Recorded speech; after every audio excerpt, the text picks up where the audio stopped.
আমার প্রিয় দর্শকগণ, সবাইকে স্বাগত জানাই আকাশবাণী চ্যানেলে। আজকের নতুন রেসিপি ল্যাটা মাছ দিয়ে মটর শাক। আমার দেখা মটর শাক অনেকে দেখলাম নর্মালভাবে করেছে, আবার অনেকে অনেক রকমভাবেই করেছে। আমরা আমাদের মতনভাবে ল্যাটা মাছ দিয়ে মটরের শাকটা আপনাদেরকে দেখাবো। ভালো লাগলে ভিডিওটি দেখে একবার অবশ্যই ট্রাই করবেন।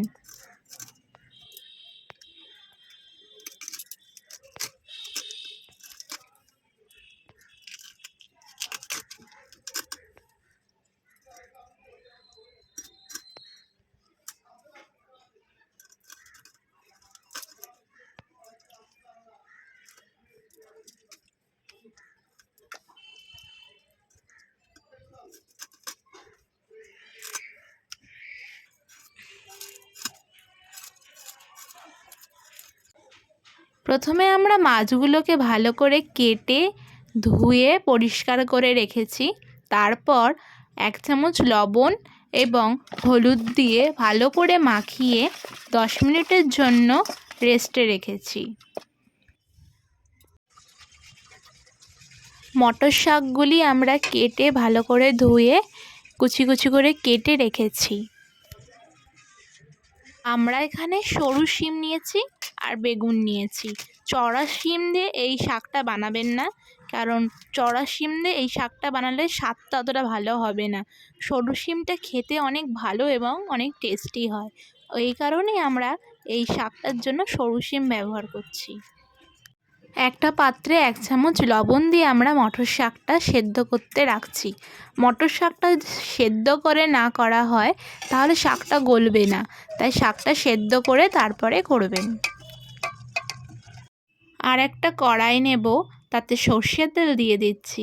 সর্ষের তেল গরম হয়ে গেলে ল্যাটা মাছগুলো আমরা ভালো করে এপিট ওপিট করে ভেজে একটা থালায় তুলে নেব।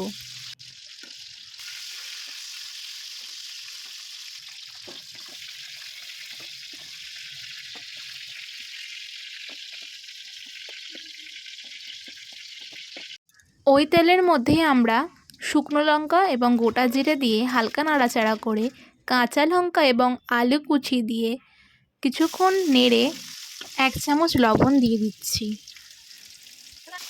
2 মিনিট মতন আলু নাড়াচাড়া করার পর শিম এবং বেগুন দিয়ে দিচ্ছি। এরপর আমরা 1 চামচ হলুদ গুঁড়ো,